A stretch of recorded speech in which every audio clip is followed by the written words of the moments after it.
সব থেকে বড় লজ্জা ছিল সাচার কমিশন, যেখানে মাইনরিটি এবং মুসলিম এবং অন্যান্য মাইনরিটি গ্রুপ নিয়ে তখনই 30%-এর বেশি ছিল।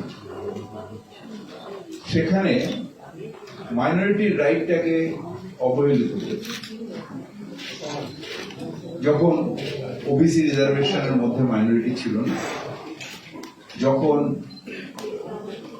মাইনরিটি বলতে একটা সাইডে লোককে ফেলে রেখে দিত, ওরা ঠিক আছে, ওরা।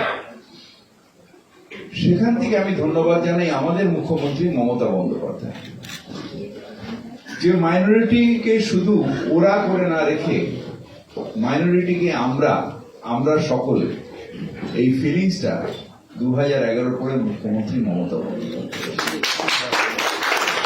এবং শুধু ফিলিংস আনার ব্যাপার নয়, ইকো সোশ্যাল ডেভেলপমেন্টে, সোশিও ইকোনমিক ডেভেলপমেন্টে কিভাবে মাইনরিটিরা এগিয়ে আসছে, কিভাবে তাদের ইকো সোশ্যাল ডেভেলপমেন্ট মানে ইকোনমিক সোশ্যাল ডেভেলপমেন্টটা কিভাবে হবে, সেইটা নিয়ে মাইনরিটি, এসটি, এসসি বা ব্যাকওয়ার্ড যারা ছিলেন তাদের কনস্ট্যান্ট, কখনো কন্যাশ্রী, কখনো লক্ষ্মীর ভান্ডার, কখনো রূপশ্রী, এই সাপোর্টটা দিয়ে আমাদের মাইনরিটির থেকে আরম্ভ করে যারাই পিছিয়ে পড়া তাদের একটা তুলে আনার প্রয়াস মুখ্যমন্ত্রী মমতা বন্দ্যোপাধ্যায়। আমরা রাইট নিয়ে সচেতন, আমরা রাইট নিয়ে বলি it is minority right of the minority, but the right of the minority remains on the leadership of the minority. আমরা কতজন মানুষকে, যারা নিজেদের মাইনরিটি কমিউনিটি, কতজন মানুষকে নিজের থেকে যে না তোমাকে স্কুলে যেতে হবে, আমার বাড়ির কাজের মেয়েটা, সেই মেয়েটা স্কুলে, তার বাচ্চাগুলো স্কুলে যায় কিনা আমাদের মধ্যে কতজন আমরা ভাবি। আমরা কতজন যাদের আর্থিক দিক দিয়ে সম্বল আছে যে না আমার ওই পাড়ার বাচ্চাটা, সেই বাচ্চাটার এডুকেশন পস্তায় আটকে যাচ্ছে, সেটার জন্য আমার সাপোর্টের দরকার, এটা সোজা ভাব। বা এলাকায় বেরিয়ে নেবারুন, সেই বাচ্চাগুলো ঠিক মতো স্কুলে যাচ্ছে কিনা আমরা কতজন। আমরা রাইট দেখবে, আমার কাছে যদি রাইট প্রস্তাব আসে তাহলে আমার কাছে ডিউটিসটাও অত্যন্ত জরুরি, এবং সেই ডিউটিটা আমাদের করতে হবে যারা আমরা নিজেদের মাইনরিটি কমিউনিটি ভাবি। তাদের যদি কমিউনিটিকে ডেভেলপ করতে হয় তাহলে নিজেদের আগে এগিয়ে আসতে হবে। আমি ধন্যবাদ জানাই মুখ্যমন্ত্রীকে, বারবার ধন্যবাদ জানাই যে সত্যিকারের মাইনরিটি রাইট এখন ভারতবর্ষে লিমিটেড টু ওয়েস্ট বেঙ্গল। তার কারণ অনেকগুলো জায়গায় দেশে যেখানে মাইনরিটি জীবনেরই গ্যারান্টি নেই, লাইফ টু লিভ সেই গ্যারান্টি নেই।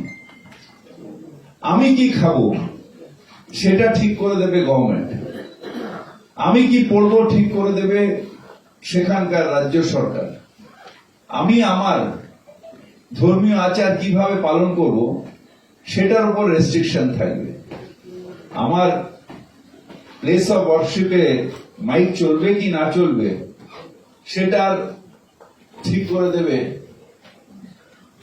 আমাদের ওখানকার Rajya Sabha. It should be, we should protest for all this things. আমি আজকে ভালো আছি, আমার রাইট আজকে সুরক্ষিত আছে, কিন্তু আমার যারা মাইনরিটি ভাইয়েরা ওখানে রয়েছে তাদের লাইফ সুরক্ষিত নেই। আমরা আজকে ভাবছি ঠিক আছে, ওখানে করছে, ওদের উপরে এক্সেস হচ্ছে, আমি তো এখানে করি না। আস্তে আস্তে ফেডারেল স্ট্রাকচারটাকে ভেঙে দিয়ে পুরো দেশের উপরে একদলীয় শাসন স্থাপন করার চেষ্টা চলছে কৌশলে। স্টেট গভর্নমেন্টের থেকে আস্তে আস্তে, আমরা স্টেট গভর্নমেন্ট আছি, কেরালে মাইনরিটি রাইট প্রোটেক্টেড আছে, এই সব জায়গা থেকে ফেডারেল স্ট্রাকচারটাকেই ভেঙে দিয়ে মেয়র শুধু কর্পোরেশনের কাজটাই ফেডারেল স্ট্রাকচারে স্টেট গভর্নমেন্ট করবে, বাদ বাকি সব কন্ট্রোল আমার হাতে থাকবে। সর্বগ্রাস হয়ে যাচ্ছে, তার মধ্যে মাইনরিটি রাইটটাও গ্রাস হয়ে যাচ্ছে।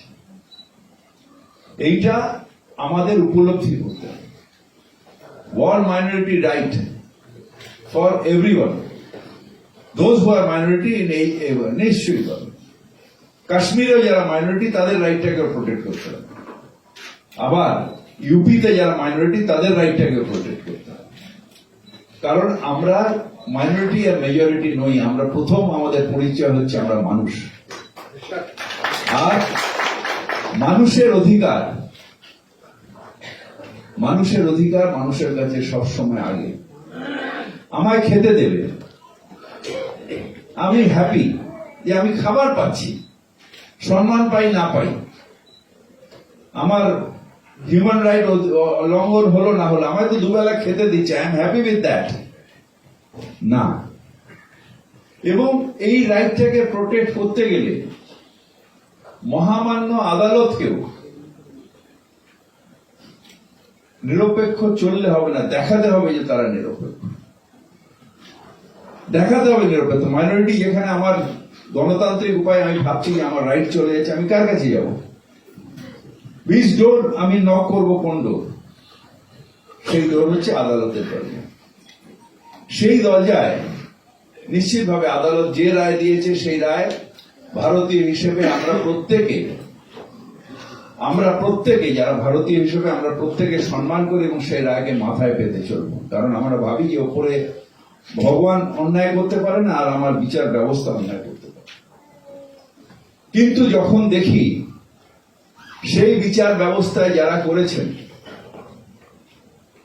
তাদের রিটায়ারমেন্টের সাথে সাথে রাজ্যসভার মেম্বার হয়ে যাচ্ছেন সেই বিচারালয় থেকে, তখন নিশ্চিতভাবে আমার রাইট নিয়ে আমি শঙ্কিত হই। যখন দেখি আরেকজন বিচার যারা করেছেন তিনি কোন জায়গায় গভর্নর হয়ে যাচ্ছেন, তখন নিশ্চিতভাবে আমার মাইনরিটির রাইট নিয়ে আমি শঙ্কিত হয়ে যাই। সুতরাং আমাদের যারা মাইনরিটি কমিশন আছেন, যারা রয়েছেন, আমাদের সবাইকে এর একটা প্রোটেস্ট করতে হবে। চুপ করে বসলাম, সেমিনার শুনলাম, তারপর যা করছে তো মমতাদি করছে না। We have to B conscious of our right of minority majority, right of a human being, freedom of speech, freedom of worship, freedom, right of our property, right of our voice. এটা constitution আমাদের দিয়েছে, কোন government আমাকে দেয়নি, আমার Indian constitution আমাকে দিয়েছে।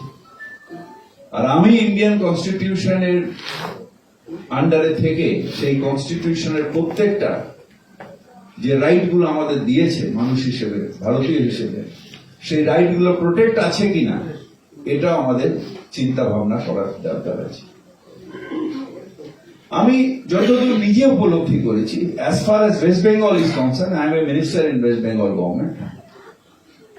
এখানে আর্থ সামাজিক উন্নয়ন ভারতের 1 নম্বর স্থানে বাংলার স্থান আছে ফর মাইনরিটিস। আর্থ সামাজিক, যদি মাইনরিটি না থাকে, যদি সাধারণ মানুষের না থাকে, তাহলে জিডিপিতে বাংলা 1 নম্বর হলো কি করে ভারতবর্ষ? এবং যেটা নিশ্চিতভাবে পরীক্ষা হবে, ওবিসি রিজার্ভেশন আছে, এসটি রিজার্ভেশন আছে, এসসি রিজার্ভেশন, সেটা নিয়ে কোনো বক্তব্য। কিন্তু প্রিপারেশনের জন্যও যেভাবে মাইনরিটি ফাইন্যান্স কমিশন যেভাবে কাজ করছেন, আমি অন্তত জানি যে অনেকগুলো কোচিং ক্যাম্প, স্কুল, মানে যেগুলো কম্পিটিটিভ পরীক্ষা দিতে লাগে, পিভি সালিম সাহেবের নেতৃত্বে সেগুলোকে হেল্প করা, সেগুলো চালানো, সেগুলো করছে। আমি অন্তত আই এম অলসো গ্রেটফুল যে আমার কনস্টিটিউয়েন্সিতে ফিরাদ 30 ওখানে হেল্প করছেন ওনারা। সুতরাং এইভাবে যদি আমরা মাইনরিটি যারা মানুষরা রয়েছি, যারা we call our self as a leader from the minority community, তারা যদি নিজেদের ইকোনমিক ডেভেলপমেন্ট, সোশিও ইকোনমিক ডেভেলপমেন্টের জন্য যদি কনস্ট্যান্টলি আমাদের এই কনসিয়াসনেসটা থাকে, তাহলে নিশ্চিতভাবে যেটা আজকে সাবির সাহেবের রিপোর্টে 11% বেড়েছে, সেটা 30% পৌঁছে যাবে। এবং আমি আরেকটা ডাটা আপনাদের দিই, যে টোটাল ডাক্তারি পরীক্ষায় এবছর ওয়েস্ট বেঙ্গলে যতগুলো সিট আছে তার তুলনায় 30%-এর উপরে মাইনরিটির বাচ্চারা তারা চান্স পেয়েছে। সুতরাং এই কতগুলো ফিল্ড আছে যেখানে আমাদের হচ্ছে, কিন্তু জেনারেলাইজ করতে গেলে আমাদের আরেকটু কনসিয়াস হতে হবে, আরেকটু যারা leader from the minority community আছেন নিজের নিজের এলাকায় তাদের আরো বলতে হবে, পড়তে হবে। আমি মুর্শিদাবাদের ডেভেলপমেন্ট আমার চোখের সামনে দেখেছি। সব থেকে পিছিয়ে পড়া স্টেট ছিল, এই জেলা ছিল, সব থেকে পিছিয়ে পড়া জেলা ছিল। আজকে কিন্তু আর্থসামাজিক ভাবে অনেকটা উন্নতি মুর্শিদাবাদ করেছে। এবার আমাদের যারা ক্রিটিক তারা বলেন, আরে এতগুলো পরিযায়ী শ্রমিক চলে যাচ্ছে, আর এরা নট, এরা স্কিল লেবার। হয়তো হিস্ট্রি খুঁজতে গেলে দেখবেন যে মুর্শিদাবাদ থেকে তাজমহল বানানোর লেবার হয়েছে। সুতরাং ওই কাজ করবে কারা? আর ওই কাজ করতে গেলে শুধু ছাতু পেলে হবে না, একটু মাছ টাছ খেতে হবে। সুতরাং আমরা বাংলায় স্যাটিসফাইড এবং ভারতবর্ষের এই মাইনরিটি রাইট এবং হিউম্যান রাইট, এটা যাতে প্রত্যেক মানুষ পায়, এটাও আমরা দেখব। আজকে ওয়ার্ল্ড মাইনরিটি রাইট ডেতে আপনাদের সকলকে, যারা অল মাইনরিটি কমিউনিটিস, তার মধ্যে শিখ আছে, বুদ্ধিস্ট আছে, জৈনস আছে, মুসলিম আছে, সবাইকে অভিনন্দন জানাই। সচেতন হন আপনার রাইট এবং আপনার ডিউটি নিয়ে, এইটুকু আহ্বান জানিয়ে আমার বক্তব্য।